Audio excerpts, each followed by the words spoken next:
Star hospitals Banjara hills తో పాటు ఇప్పుడు ఫైనాన్షియల్ డిస్ట్రిక్ట్ లో కూడా. ఎప్పుడు తిరుమలకు వచ్చి వెంకటేశ్వర స్వామిని దర్శించుకున్న స్వామివారి ఆశీస్సులతో రెట్టించిన ఎనర్జీతో ఆరోగ్యంతో మళ్ళీ ప్రజాసేవ చేసే అవకాశం ఉంటుంది. సో అందుకే ఎప్పుడు అవకాశం ఉన్నా భగవంతుడు పిలిచినా వచ్చి దర్శించుకొని వెళ్ళటం మీరందరూ కూడా చూస్తున్నారు.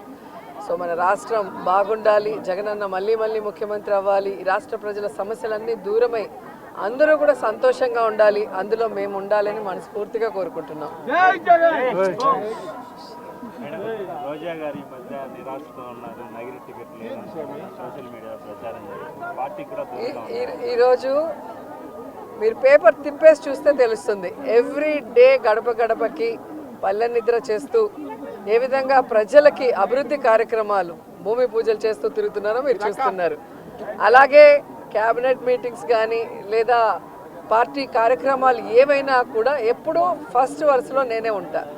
అండ్ ఈరోజు పచ్చ ఛానళ్ళు తెలుసుకోవాల్సింది ఒక్కటే, వాళ్ళు ఎంత దిగజారిపోయారంటే వాళ్ళకి 175 కాన్స్టిట్యున్సీలో క్యాండిడేట్లు పెట్టడానికి క్యాండిడేట్లు లేక వైఎస్ఆర్సీపీలో ఎవరైనా గొడవ పడితే బాగుంటుంది, ఎవరికైనా సీట్ ఇవ్వకపోతే బాగుంటుంది, మన పార్టీకి వస్తే వాళ్ళకి ఇద్దామని గోతికాడ గుంట నక్కల్లాగా ఎదురు చూస్తున్నారు.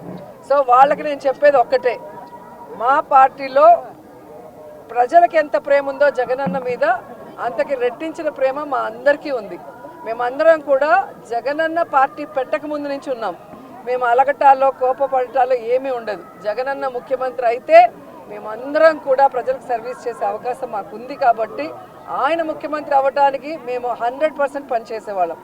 రెండవది, ఎవరి నియోజకవర్గాల్లో వాళ్ళు ప్రజలకి అందుబాటులో ఉన్నారా లేదా, సర్వేల్లో వాళ్ళు గెలుస్తారా లేదా అనేది అందరికీ బుక్స్ ఇచ్చారు, డిస్కషన్ కూడా అయిపోయింది. సో ఎవరికైతే ప్రజల్లో తిరగని వాళ్ళకి సీట్లు లేదు అంటే వాళ్ళకి కూడా అవకాశం ఇచ్చారు ఒక 8 monthsగా మళ్ళీ తిరిగి సర్వేల్లో కొంచెం పెంచుకోండి అని. ఎందుకంటే ఎక్కడా కూడా జగనన్న మీద ఎవరికి వ్యతిరేకం లేదు. ఎందుకంటే దేశంలో ఏ రాష్ట్రంలో ఏ ముఖ్యమంత్రి చేయనటువంటి విధంగా, ఈ ఆంధ్రప్రదేశ్లో కూడా గతంలో ఏ ముఖ్యమంత్రి చేయనటువంటి విధంగా ప్రతి కుటుంబంలో ఎంతమంది ఉంటే అంతమందికి సంక్షేమాన్ని అందించారు, ప్రతి గ్రామ వార్డులకి ఈరోజు అభివృద్ధిని అందించారు, అలాగే వారికి ఆరోగ్యాన్ని అందిస్తున్నారు, వారి బిడ్డలకి ఈరోజు విద్యను అందిస్తున్నారు, ప్రతి ఒక్కరికి గౌరవంగా ఇళ్ల పట్టాలు ఇచ్చి ఇల్లు ఇస్తున్నారు. ఇంతకన్నా ఏ ముఖ్యమంత్రి దగ్గర ఎవరేం కోరుకుంటారు?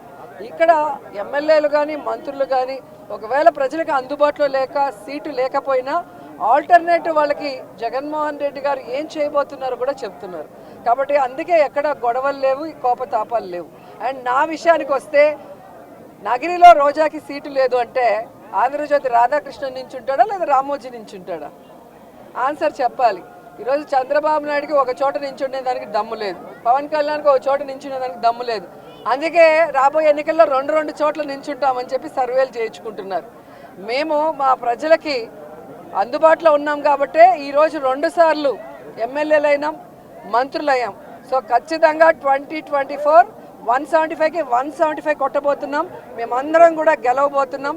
మళ్ళీ ప్రజల ఆశీస్సులతో ప్రజలకి సర్వీస్ కూడా చేయబోతున్నాం అనేది పచ్చపత్రికలు తెలుసుకోవాలి. ఒకవేళ నగిరిలో రోజాకి టికెట్ నిరాకరిస్తే ఎటువంటి పరిస్థితి? బీసీ నేతకి ఏమన్నా అవకాశం ఇస్తే? ఎవరికి ఇచ్చినా నాకు ఇబ్బంది లేదు. నేనైతే జగనన్న సైనికురాల్ని, జగనన్న కోసం నా ప్రాణమైనా ఇస్తాను. అనేక సందర్భాల్లో చెప్పని రాసి పెట్టుకోండి. అండ్ ఎవరైతే సునకానందం పొందాలనుకుంటున్నారో రోజాకి సీటు లేదు అని ఒక స్టోరీ లేసి, అది మీకు కొన్ని రోజులకి మాత్రమే సునకానందం. మా కార్యకర్తలకో నాయకులకో ఎవరికి కూడా బాధ లేదు. ఎందుకంటే వాళ్ళకి నిజం తెలుసు నాకు సీటు ఉందని. ఒకవేళ సీటు లేదని మీరు ఆనందపడినా కూడా నాకు ఇబ్బంది లేదు. మరిన్ని వీడియోస్ కోసం ఛానల్ ని సబ్స్క్రైబ్ చేయండి, లేటెస్ట్ అప్డేట్స్ కోసం వాట్సాప్ ఛానల్ ని ఫాలో చేయండి, అండ్ లింక్ డిస్క్రిప్షన్ లో ఉంది.